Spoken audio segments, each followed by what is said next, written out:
집을 사지 말라가 절대 아니에요. 네. 집은 사야 되는 게 맞아요. 네. 사서 돈을 버셔야 되는 게 맞는 거고요.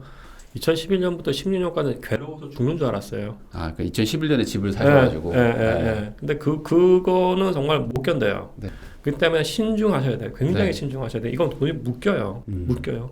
5년에서 10년 가요. 네. 사실은요. 예.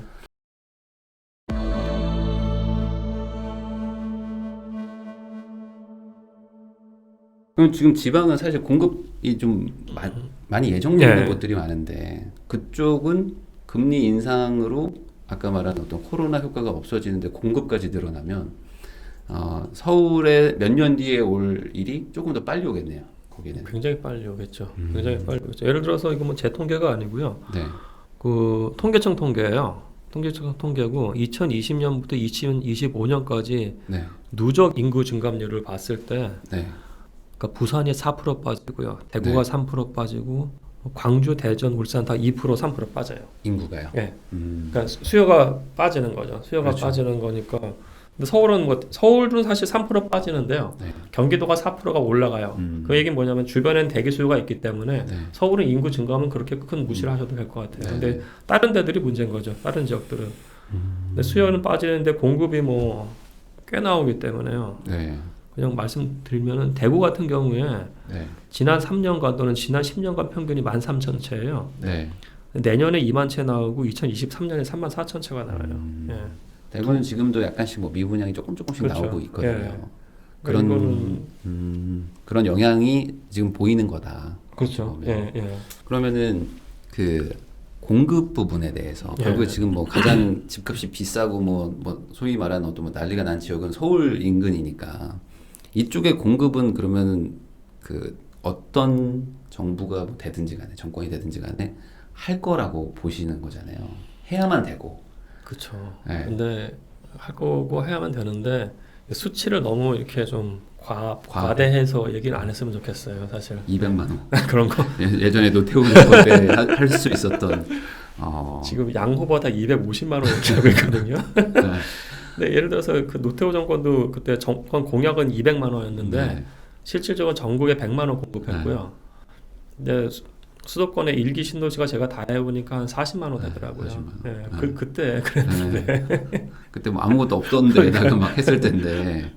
야, 그러니까 지금 3기 신도시도 뭐 30만 원 정도 네. 되는데 그것도 그나마 이제 빈 땅에다가 짓는 그렇죠. 건데 그럼 네. 나머지 170만 개를 어디다 짓느냐. 그래서 그게 지금 용적률을 풀어서 짓겠다라는 게 있잖아요. 예. 그 부분에 대해서는 어떻게 생각하세요? 사실상 유일한 방법이잖아요. 그러니까 그게 좀, 아까 우선은 저는 이제 지방 지금 공급 충격 오기 때문에 네. 지방에다가 지금 아파트 짓는 거 사실은 굉장히 조심하셔야 될 것 같아요. 정부에서 250만 원가 다 서울에 때려붓는 건 아니잖아요. 네네. 그죠? 그러니까 좀 시나리오 분석해가 좀 했으면 좋겠고요. 그럼 이제 말씀하신 것처럼 서울 및 수도권인데 네. 이미 3기 예정되어 있고 그럼 서울 안에 얼만큼 공급을 할 건데 이게 보면은 이제 어떤 후보는 용적률 1000% 얘기하고 하더라고요. 근데 우리가 이제 헬리오시티 같은 데 가보면은 좋은 아파트예요. 비싸고 네. 좋은 아파트입니다만은 맨 처음에 봤을 때 되게 위압적이잖아요. 사실은요. 그죠? 단지가 뭐 워낙 크니까 그렇죠. 성처럼 이렇게 서 있잖아요. 근데 거기 용적률이 300%가 안 돼요. 네. 예. 그리고 이제 서울에 있는 중구에 있는 오피스 타운들, 거대한 오피스들 그게 평균 용적률이 600%예요. 근데 거기보다 더 큰 1000%를 짓는다는 게 네. 물론 그 도시형 생활 네. 서울에 있는 것들 네. 1000%를 줘요, 진짜로. 네. 가보면 진짜 정말 성냥갑처럼 그러니까요. 생각이 들어요. 예. 네. 근데 서울을 그렇게 만들 거냐고요. 예. 그러니까 이게 물론 저는 공급을 해야 되는 건 맞습니다만은 네. 이게 그렇게 갑자기 용적률 1000% 얘기 나와서 도시의 랜드스케이프를 완전히 훼손시키면서 그렇게 하는 건 좀 지양했으면 좋겠어요. 예. 근데 공급이 되지 않으면 사실 예. 아까 말씀하신 것처럼 사람들이 심리가 좀 꺾여줘야 되는데 예. 뭐 금리가 올라가서 이자가 부담돼도 공급이 안 되니까 버티자 이래버리면 또 방법이 없잖아요. 그렇죠. 그래서 네. 제가 예전에 딴 데서 용산 국제업무지구 개발에 주택 넣는 거 용산공원 말씀을 드렸는데 네. 거기는 제가 봤을 때 어떤 식으로든 조금은 넣어야 될 것 같아요. 용산공원이나 국제업무지구에 좀 주거지를 좀 더 지어야 된다. 더 줘야 돼요. 그리고 국제업무지구에 주택 안 들어가는 나라는 없어요. 세상 천지에. 아마 여러분들 용산국제업무지구 개발하면서 뉴욕에 있는 허드슨 야드 개발 꼭 나올 거예요. 네. 거기는 주택이 상당히 많이 들어갔고 거기는 저소득층 임대 아파트를 위한 어포더블 하우징이라고 하는데 네. 그것도 상당량이 들어가 있어요. 그래요? 그러니까 우리가 좀 제발 해외 케이스 하는 건 좋은데 해외에서 어떤 식으로 개발하는지 좀 알고 얘기했으면 좋겠어요. 예. 용산국제업무지구 개발 오피스를 못 채워요. 지금 쇼핑몰 누가 짓냐고요. 그 앞에 그렇죠. 아이파크몰이 있는데 네. 그럼 결국은 들어갈 거 딱 3개예요. 물류창고하고 네. 그 다음에 이제 오피스하고 주택인데요. 전 세계적 글로벌 인베스터가 관심 있는 거 딱 2개예요. 요즘에 오피스 지금 투자 안 하려고 해요. 네. 주택하고 물류창고. 물류창고예요. 네. 예. 그러니까 지금 예를 들어 여의도 같은 경우에 파크원 있잖아요. 네. 그죠? 그 옆에 있는 IFC인데 IFC 꽉 채우는데 지금 10년 걸렸어요. 거기다 지금 파크원 나왔고요. 네. 그 용산에다가 국제업무지구 개발한다고 오피스 잔뜩 못 때려넣어요. 예, 그거.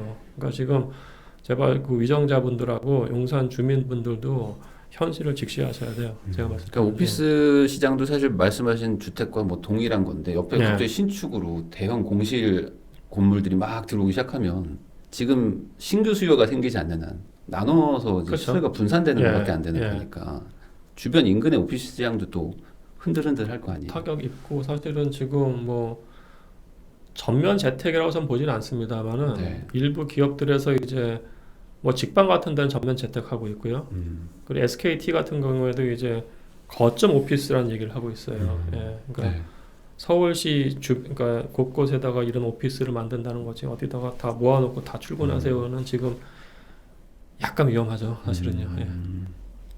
그러니까 그런 식으로 뭔가 과거에 하던 어떤 그냥 뭐 대규모 오피스 네. 단지 모아가지고 하면 뭐가 되겠지라는 건 아니라는 아, 거잖아요. 그거 완전 착각이에요, 지금. 예. 근데 지금 추진을 또 하잖아요. 네. 그러니까 하려는데 사실은 이게 이런 국제 업무지구 개발은 반드시 섞어요. 오피스 섞고 쇼핑몰 들어가고 이제 주택이 들어가는데 우리나라 네. 사람들 국제 업무지구 하면 다 음, 오피스만 생각을 하니까 네. 절대 그렇지가 않아요. 뉴욕의 배터리 파크 시티 개발할 때도 네. 오피스 넣고 그리고 이제 쇼핑몰 조그만 거 넣고 그 다음에 주변에 대단히 아파트 단지를 넣었어요. 네. 예. 그러면은 뭐 거기에 지금 넣어야 된다. 예. 뭐 일부. 네. 그런데 만약에 그게 뭐 안 된다고 가정하면 결국에는 재개발 재건축인가요? 그렇죠. 아, 근데 재개발 재건축을 할 때 용적률을 많이 좀 풀어주지 않으면 예, 예. 사실 집의 그 질은 향상되겠지만 개수 자체가 네. 증가는 또 적잖아요. 아 근데 예를 들어서 그 뭐죠? 그 강북에 있는 다세대 열리면 어차피 2, 3층인데 네. 300% 주면 한 20층, 30층 짓잖아요. 네. 300%면 충분하죠. 거기다 1000% 주지 마자는 거예요. 쟤는. 아, 1000%는 주지 말자. 네. 너무해요. 아. 그거는. 그러니까 이게 문제가 뭐냐면은 네. 일부 지역에다가 재산권 침해를 너무 당연하게 생각하는데 일부 지역에는 왜 말도 안 되게 용적률 인센티브를 주냐는 거예요. 평등하게 가라는 거고. 네. 예를 들어서 그거예요. 북촌 지역 같은 게 지금 가격 네. 안 올랐어요. 제가 북촌 분들하고 친한데 30평대 한옥이 지금 9억해요.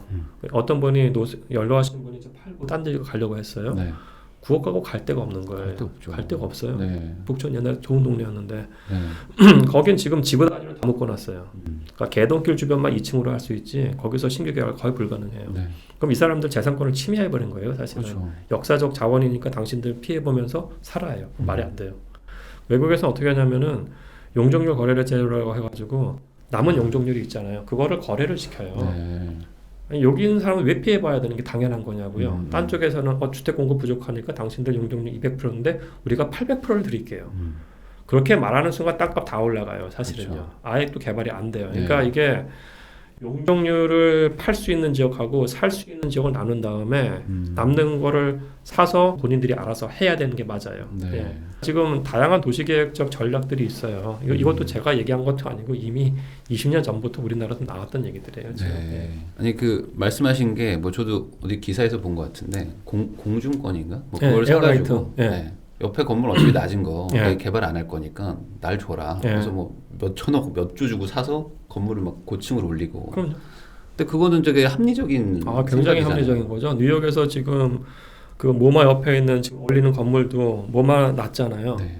공중권 에어라이트랑 그거 사가지고 제대로 올린 거예요. 이게 합리적인 거예요. 그렇죠. 이게. 예. 아니 근데 이게 왜냐면 지금 뭐 대치동이나 어. 아니면 뭐 서울 내부에도 사실 재개발 재건축 뭐 이게 어려운 약간 빌라 단지들 그쵸? 같은 데도 예, 있거든요. 예, 예. 그럼 이런 데들은 그 예를 들어 용적률 그 권한을 주면 그렇죠. 예. 그걸 어떤 특정 지역에 팔면 예. 서울 전체의 용적률은 어쨌든 맞출 수 있는 거니까. 그럼요. 예. 그러면서 특정 지역 개발 예. 그 압력도 좀 높아질 수도 있는 거고. 그렇죠. 근데 우리나라는 그런 걸 좀 안 하는. 그러니까 그거 할 수 그거 있는데 왜 정책을 안 세우는지 모르겠어요. 그러니까 예를 들어서 성수동 지금 굉장히 많이 뜨잖아요. 네. 우리나라의 브루클린인데 그렇죠. 그럼 거기에서 가장 특징적인 장소성은 남겨야 되거든요. 근데 성수동이 기본적으로 지식산업단지도 하면 500%가 나와요. 용적률이. 네. 다 부숴버리고 500% 건물 짓는 게 낫죠. 그렇죠. 그죠?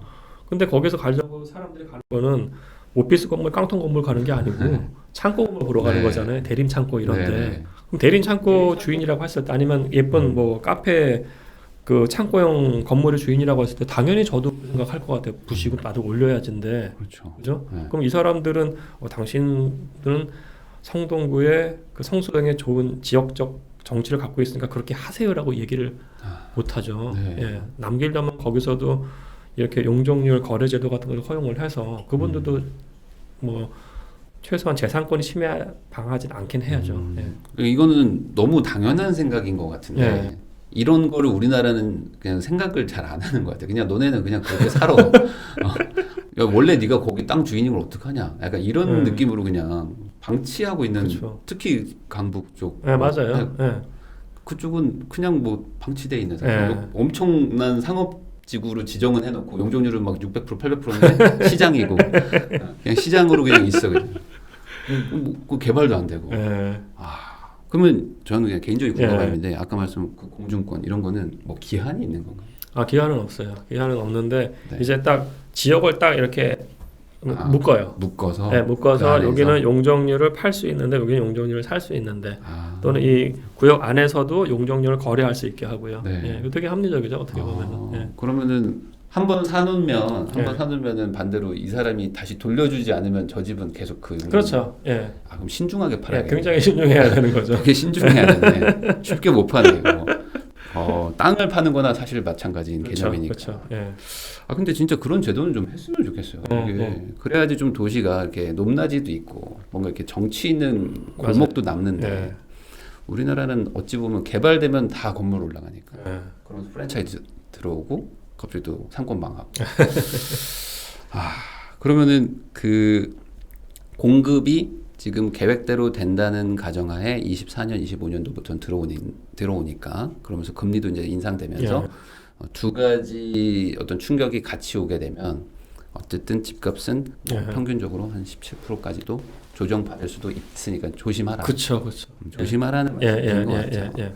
특히 지방 쪽은 좀 공급이 더 빨리 올 수도 있으니까. 그러니까 저는 기본적으로 부동산, 금융, 뭐 경제하는 인간이기 때문에 네. 집을 사지 말라가 절대 아니에요. 네. 집은 사야 되는 게 맞아요. 네. 사서 돈을 버셔야 되는 게 맞는 거고요. 근데 이제 투자하는 시점이 있는 거잖아요. 사실은 그때는 굉장히 조심해서 해야 되는 게 왜냐하면 제가 말씀드렸던 2011년에 들어갔잖아요. 네. 2011년부터 16년까지 괴로워서 죽는 줄 알았어요. 그러니까 2011년에 집을 사셔가지고. 근데 그거는 정말 못 견뎌요. 네. 저는 그 붕당에 샀었는데 네. 신도시는 사실 강남 오른 다음에 올라요. 네. 그게 한 1년 정도 텀이 있어요. 네. 그럼 그때도 이제 미치기 시작해요, 사실은. 그렇죠. 이걸 팔면 나 저거 살 수 있었는데 아예 못 가네. 뭐 이게 돼버려요. 예. 그 때문에 신중하셔야 돼요. 굉장히 네. 신중하셔야 돼요. 이건 돈이 묶여요. 묶여요. 5년에서 10년 가요. 사실은요. 예. 그러니까 지금 정부, 다음 정부 누가 되든지 간에 공급한다고 한 거에 뭐 3분의 1만 해도 충격은 충분할 정도의 양이긴 하거든요. 사실 큰 충격이죠. 한 80만 호 들어온다고 해도 뭐 아니 지금 뭐 전국 가구가 뭐 한 2천만 가구인데 거기 뭐 80만 가구를 새 걸로 지어버리면 사실 충격은 뭐 충분하죠. 또 하나 제가 걱정되는 부분이 있어서 이제 교수님한테 여쭤보고 싶었던 부분은 아까 약간 나왔는데 오피스 건물 이 상가 시장이에요. 그러니까 요즘에 꼬마 빌딩 아니면 뭐 약간 뭐 중형 빌딩들도 가격이 뭐 어마어마하거든요. 그렇죠. 특히 뭐 작년, 재작년에서 거의 막 2배, 막 3배 올라간 건물들도 막 많아요. 있는데 이쪽 시장은 어떻게 보세요? 그러니까 이게 말씀하신 것처럼 사실은 많은 분들이 이제 아파트 가격 폭등을 생각하시는데 네.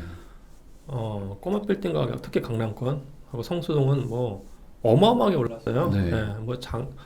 그러니까 2019년 말 대비 지금 거의 100% 80에서 100 정도 오른 것 같아요. 네. 정말로. 그러니까 근데 이런 건물들의 특징이 사실은 보면은 대출이 들어가잖아요. 그죠? 예를 들어서 그거죠. 지금 강남에서 15억짜리 아파트 살려면 거의 자기 대출, 자기 현금 필요한데 네. 전세 안 끼고 산다고 네. 했을 때는요.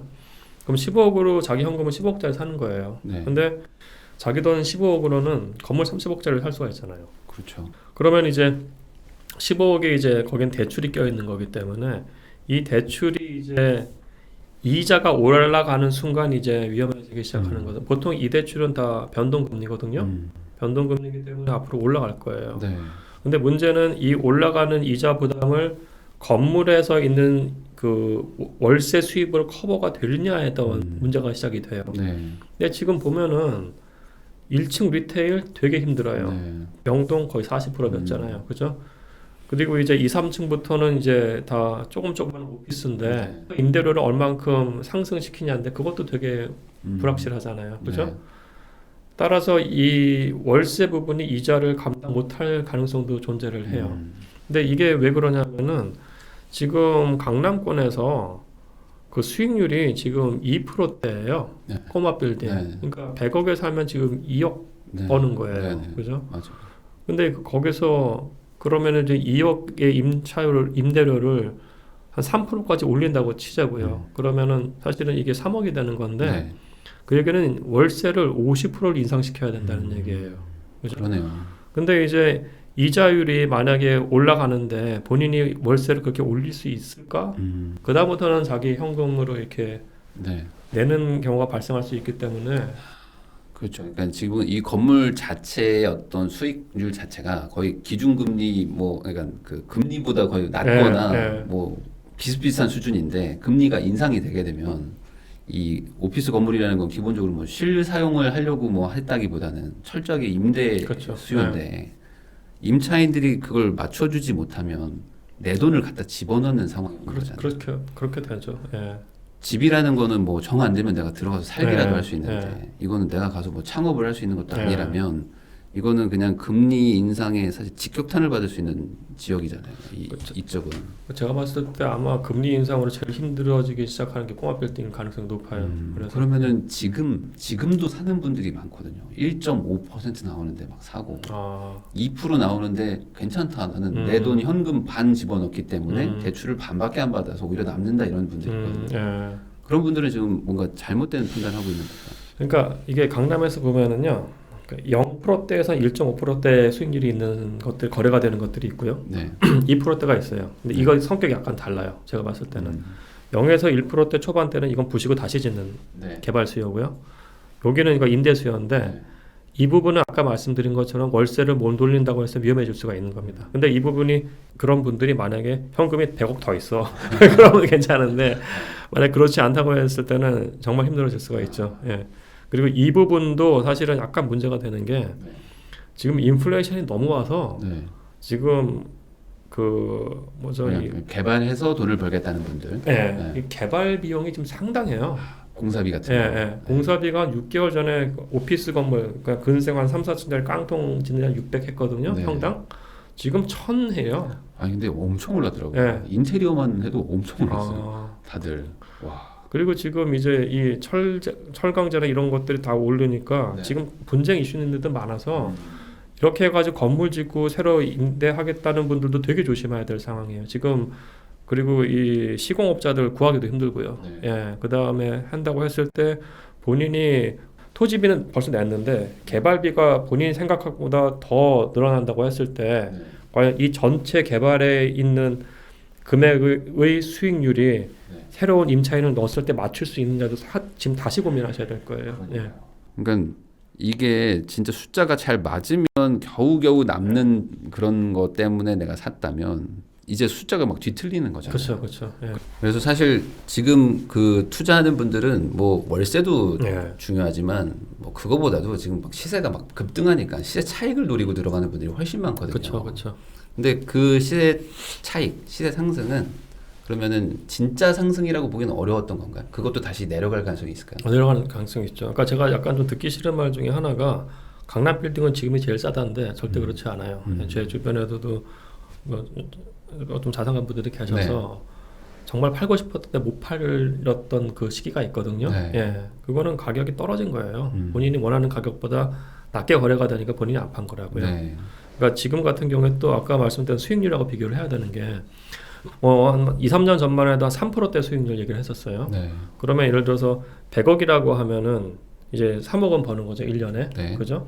근데 이제 이자율이 이제 2%에서 0.5가 됐잖아요. 네네. 그러니까 예전에는 그러니까 2% 이자율이니까 꼬마 빌딩 수익률 3% 이건 괜찮은 거예요. 그죠? 근데 2%가 0.5%가 됐다면 얘도 떨어져요. 네. 그럼 얘가 그냥 2%가 됐다고 칠게요. 네. 3%가 2%. 그러면은 아까 말씀드렸던 것처럼 분자는 3억이고요. 네. 분모가 100억이에요. 원래 100억이죠. 근데 3억은 고정이에요, 지금. 네네. 그럼 2%가 된다고 했을 때는 얘가 움직여야 되는 거죠. 그렇죠. 움직여야 되는 거죠. 비싸져야 그죠? 되죠. 비싸져야 되는 네. 거죠. 그죠? 그럼 이게 150억이 되는 거예요. 50%가 오른 거예요. 네. 그러니까 아까 말씀드린 것처럼 그 투자 수익률이 1%포인트 내려가면서 이게 그냥 50% 가격 폭등이 나타나는 거예요. 그게 이제 작년에 나온 거예요. 작년 그러니까 금리 올해. 인하가 되니까 예. 월세는 그대로인데 내가 왜 100억에 파냐? 그렇죠. 예. 안 판다. 예. 150억에 팔게 이랬는데 누가 사주니까. 그렇죠. 그게 예. 계속 거래가 된 거예요. 예, 거기 거래가 계속 된 거죠. 거래가 또 많이 됐어요. 네. 사실은 많이 맞아요. 됐어요. 그러니까 예. 지금 산 분들은 다 2%대 막 맞습니다. 2.5에 사는 예. 사람들인데 금리가 올라가면 버틸 수 있겠느냐? 그렇죠. 예를 들어서 2.5가 됐다고 치자고요. 그럼 3억에 150억이었는데 이거 2.5가 되면 얘는 한 125억 네. 해서 한 25억도 손해되는 거니까 또 한 20% 다운되는 거죠, 사실은. 예. 그러니까 125억 뭐 그쯤에 팔지 않으면 안 사준다는 개념이죠. 그렇죠, 맞습니다. 그러니까 나는 그냥 이자를 내면서 버티는 예, 거죠. 예, 예. 그 가격에 못 팔면 그러면은 오히려 지금 주택보다도 이쪽 상업용 쪽에서 더 그게 빨리 올 수도 있겠네요. 그러니까 저도 그렇게 보고요. 제가 아는 자산 운용사들 좀 C레벨에 있는 사람들 비슷하게 봐요, 사실은요. 이거를 그러니까 이게 경제와 관련된 이런 그 팩터들은 상식선에서 움직여요, 결국은. 예, 이거를 너무 지나치게 물론 뭐 완벽하게 과신해도 안 됩니다만은 이 상식적인 흐름을 지나치게 경시해서도 안 된다고 봐요. 예. 그럼 지금이라도 가지고 계신 분들 입장에서는 금리 인상이 된다는 게 매각을 좀 해야 될 필요는 있을까요? 그러니까 그 완전히 본인의 이제 자금 여력이나 이런 것들은 좀 다르겠죠. 예. 아니면 이제 본인이 정말 능력이 출중해서 테넌트 자체를 바꿔버릴 수 있는 능력이 된다고 하면 얘기를 좀 다를 것 같아요. 예. 제가 아는 역삼동에 있는 건물은 약간 옛날 건물이었는데 네. 어느 순간 리모델링 하더라고요. 그럼 거기 패스트5가 들어오더라고요. 그럼 또 얘기가 달라지는 거죠, 그렇죠, 사실은요. 그렇죠. 예. 그러니까 테넌트, 그러니까 임차인을 바꿀 능력이 있거나 그렇게 해서 이제 이 건물 자체의 밸류에이드를 할 수 있는 분들은 본인 판단인 것 같아요. 근데 전반적으로 봤을 때 지금 가격이 하락한다는 거는 사실은 팩트여서 본인의 자금 스케줄이라든 이런 걸 참 보면서 움직이셔야 될 것 같아요. 그럼 제가 그 책에서 보니까 앞으로 뭐 부동산 트렌드가 좀 바뀔 것이다. 예. 그러면 뭐 주목해야 될 트렌드 변화는 뭘까요? 예. 그러니까 부동산은 이제 크게 네 가지 유형이 있어요. 그러니까 주택이 있고요. 그리고 오피스 건물입니다. 그러니까 삼성 건물 같은 거, 본사 오피스텔 아니고요. 그리고 이제 상업용 쇼핑 건물, 예, 이런 게 있고 백화점 같은 거. 그리고 이제 물류 창고 이렇게 크게 네 개로 나눠요. 크게. 근데 이제 이게 2010년대 중반부터 거대한 트렌드 변화는 뭐냐면요. 이게 온라인 플랫폼들이 워낙에 성장을 하면서 오프라인 리테일들이 2010년 특히 2016년 중반부터 갑자기 몰락하기 시작해요. 그 대표적인 게 이제 그 SPG라는 그룹이 있어요. 미국의 사이먼 프로퍼티 그룹이라는 데인데 거기가 프리미엄 아울렛이라는 쇼핑몰을 전 세계에 한 400개 갖고 있었어요. 우리나라도 지금 신세계랑 같이 갖고 있는 게 원래는 그 회사 브랜드예요. 그 회사 주가 추이를 보면은 2016년 6월 달부터 갑자기 급격하게 꺾여요. 근데 그거를 기점으로 해서 미국에 있는 백화점들이 중저가 망하는 건 예상을 많이 했어요. 아마존이 워낙에 세니까. 메이시 백화점 이런 거 망하는 거, 시어스 백화점 망하는 거 너무나 당연하다고 생각을 했는데 작년하고 재작년에 이제 니만 마커스라는 최고급 백화점이 망한 건 완전 충격이었어요. 그러니까 어떻게 보면은 저가부터 고가까지의 백화점들이 대부분이 망가지기 시작을 한 거예요. 미국에서. 그러니까 이제 이런 리테일 쇼핑몰 비즈니스 백화점들이 굉장히 안 좋아지는 게 하나의 거대한 패턴이 됐고요. 그 다음에 또 다른 패턴 자체는 이런 온라인 쇼핑몰들의 비즈니스인데 사실 이 친구들의 비즈니스의 모델을 보면은 경쟁력의 핵심은 물건을 적정하게 사서 빠르게 또는 적정하게 안정적으로 배달하는 거예요. 네. 결국은 물류예요, 물류. 그래서 뭐 CNBC나 이런데 미국에서 아마존 친 다음에 페덱스를 한번 쳐보세요. 아마존이 지금 엄청나게 많은 비행기를 사고 있어요. 네. 거기서 자기들 직접 물류해요. 지금 아마존이 페덱스랑 경쟁해요. 네. 그러니까 물류가 이걸로 비행기를 어떻게 갖다 실리면 물류 창고가 양쪽에 두 군데가 있어야 되는 거잖아요. 그죠? 그렇죠. 그러니까 이 물류 비즈니스 앞으로도 계속 성장하고 있어요, 사실은. 그래서 전반적인 패러다임의 흐름은 그러니까 오프라인 리테일 쇼핑몰이 굉장히 위험하다는 거 하고요. 그다음에 물류 창고가 굉장히 중요해지고 있다는 거. 근데 물류 창고가 중요해지는데 지금 우리가 코로나도 겪으면서 느끼셨겠지만 이제 하루 배송이 대단하고 느끼지 않아요, 지금. 그죠? 네. 한 4, 5년 전에 와, 하루 배송 대단한데? 대단했는데. 네, 그죠? 20분 만에 오는 것도 있어요. 네. 20만에 와요? 20분에 오는 것도 있고 막 대단하더라고요. 맞아요. 그러니까 네. 지금 1시간 배송도 어쩜 당연한 게 돼버렸어요. 지금. 요즘 마트에서 시키면 뭐 바로 오니까. 그죠? 또, 비마트 네, 이런 거. 네. 그죠? 그럼 보시면은 지금 사시는 데에서 네. 비마트라고 한 30분 안에 있는 거리에 있는 어떤 물류 창고가 있는 거예요. 사실은요. 그게 거대한 규모의 물류 창고가 도심 안에 들어오는 게 아니고 이걸 우리가 MFC라고 해요. 마이크로 풀필먼트 센터라고 하는데 도시 곳곳에 있는 물류 창고들이 이렇게 존재를 하고 들어와요. 그러니까 이거는 과거에 생각도 못했던 일들이 지금 일어나고 있는 거예요, 사실은. 네. 그래서 이런 부동산에서 이런 물류 비즈니스가 어떻게 고도화되고 변화시키는지에 대해서 지속적으로 보셔야 돼요, 사실은. 네. 그러면 이제 앞으로 오피스 빌딩보다도 오히려 그냥 도심 내 어떤 그 창고형 건물 막 이런 식으로 뭐 바뀔 수도 있겠네요. 사실은 그러니까 예를 들어서 그러니까 아까 말씀드린 사이먼 프로퍼티 그룹이 네. 아마존하고 계속 협상을 하는 게 뭐냐면은 아마존이 니네 건물 우리가 창고로 쓸게요.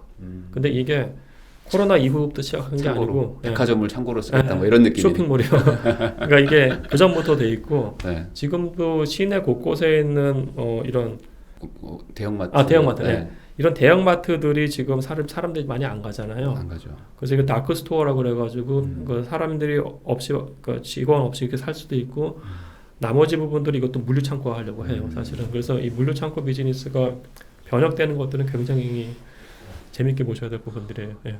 그 글로벌 인베스터들이 지금 투자의 주력으로 보는 데는 두 군데예요. 주택 부분하고 물류 창고. 물류 창고. 네, 이 두 개를 좀 주력으로 봐요. 그러니까 그 리테일은 거의 투자를 안 하고요. 예. 오피스 건물도 이제 지금 코로나가 어떻게 될지 모르기 때문에 그 라이프스타일이 좀 바뀌어서 이 부분도 좀 약간 주저하는 부분들이 좀 있고요. 그러네요. 어차피 일하는 공간은 집에서 하면 되고 예. 가서 구경하면서 사던 거는 배송하면 되니까. 그렇죠. 예. 그러니까 창고랑 집만 있으면 사실 사람이 살 수 있네요. 이제는. 예. 그렇게 되는구나. 그럼 오늘 또 이렇게 나와주셨는데 우리 지금 시청자분들은 뭐 집을 가지고 계신 분들도 불안하고 집이 없는 분들도 예. 불안하고 이러거든요. 그러니까 그런 분들을 위해서 뭐 마지막으로 조언 한마디 해주실 수 있는 게 있을까요? 예, 그러니까 우선은 좀 나눠서 무주택 분들하고 이제 일주택 분들 이렇게 좀 나눠서 말씀드리면은 저는 우선 주택은 소유한다고 보는 사람이기 때문에 언젠간 소유를 하시되 지금 상황은 좀 기다리셔야 될 것 같아요. 그리고 일주택자 분들도 우선은 이거는 지금 갈아타기가 거의 불가능한 시장이 됐어요. 본인 거를 판다고 해서도 일부 양도세가 나올 수가 있고, 그 다음에 이제 주담대 같은 것들을 봤을 때 본인이 원하는 주택을 갈아타기가 힘들 수도 있어요. 그래서 견디셔야 돼요. 제가 봤을 때는 견디셔야 되는데 견디는 게 약간 좀 길더라도 견디셔야 될 것 같고요. 그리고 언젠가는 이제 뭐 갈아타기를 하든 그러니까 자기 자산이 들어가서 갈아타기 하든 무주택자분들도 이제 집을 사셔야 될 텐데 그때의 준거 가격이 있어야 될 거잖아요. 그죠? 근데 그거를 2016, 15년대 그 가격을 절대 보시면 안 돼요. 그러니까 이게 실질적으로 서울 같은 경우에 가격이 오르기 시작한 게 티핑 포인트는 저는 2016년이라고 봐요. 그때부터 굉장히 빠르게 올라갔거든요. 근데 여기서 우리가 놓쳐서는 안 될 부분이 이제 그 소득의 증가예요. 2008년부터 2018년까지 서울시 평균 소득이 50%가 올랐어요. 그럼 대충 계산해 보면은 2008년 대비 2019년 초과 가격이 한 50% 오른 가격이에요, 서울시가. 그럼 우리가 2019년 가격은 인정하고 들어가야 돼요. 그러니까 지금부터 가격이 너무 지나치게 빠져서 반값 될 거 있고 절대 기대하지 마세요. 본인이 살고 싶은 동네에서 2019년대의 가격이 온다고 하면은 물론 그때부터 정체가 길어질 수도 있습니다만은 그때는 지금처럼 매도자 우위의 시장이 아니고 매수자 우위의 시장일 거예요. 본인의 바스켓 안에서 좋은 물건들을 고를 수 있다고 하면 그때부터 공부하셔가지고 기다리신 다음에 좀 샀으면 좋겠어요. 네. 그러니까 2015, 16년대 어떤 막 정말 어찌 보면 막 완전 네, 저가의 네. 시장을 기다렸다가 또 다음 기회를 놓칠 수도 있으니까 어느 정도 적정한 금액대라는 그렇죠. 건 한 19년도, 네. 20년 그 네. 정도쯤의 가격대가 만약에 내가 보고 있는 물건이 오기를 좀 기다려야 되고 네. 그때 온다면은 그때는 사야 된다. 그렇죠. 그러니까 이게 가격 자체가 퀀텀 점프한 걸 다 네. 인정을 하셔야 돼요. 그러니까 15억 이상 같은 경우에 2016년에 강남 기준으로 10%대 이상 아파트가 대부분 15억이었어요. 그때는 강남이 고가 아파트인 겁니다. 15억이. 근데 지금 15억 이상이 강남에서 전체 거래량 중에 60%예요. 지금은 뭐 예. 20억 이하도 없어요. 그러니까 이게 또 현금 주고 사는 분들이잖아요. 네. 근데 이분들이 가격이 글로 가겠냐고요. 하방 경직성이 지금 강력하게 조성됐기 때문에 2016년 가격은 절대 쳐다도 보시면 안 돼요. 예. 알겠습니다. 그러니까 한 그 가격이 지금 불안 요소가 분명히 있다. 그런데 그게 뭐 당장 안 오더라도 약간 시차를 두고 올 수가 있으니까 뭐 지금 너무 무리해서 사지 말라는 얘기신 것 같고. 그래서 만약 하락기가 오게 되면은 너무 기다리지 말고 적절한 가격대에는 사야 된다. 결국에 한 채는 있어야 되는 거잖아요. 그래야지 그럼요. 이 자본주의 시장에서 또 살아갈 수 있는 거니까 그런 얘기를 해주신 것 같습니다. 오늘 그 서울대학교 김경민 교수님을 모시고 2022년 뭐 집값, 뭐 상가, 뭐 앞으로 어떻게 트렌드 바뀌는지 이런 얘기들을 다 나눠본 것 같고요. 시청자분들한테 많은 도움이 되지 않았을까 그런 생각이 듭니다. 다시 한번 나와주신 교수님 감사합니다. 감사합니다. 예.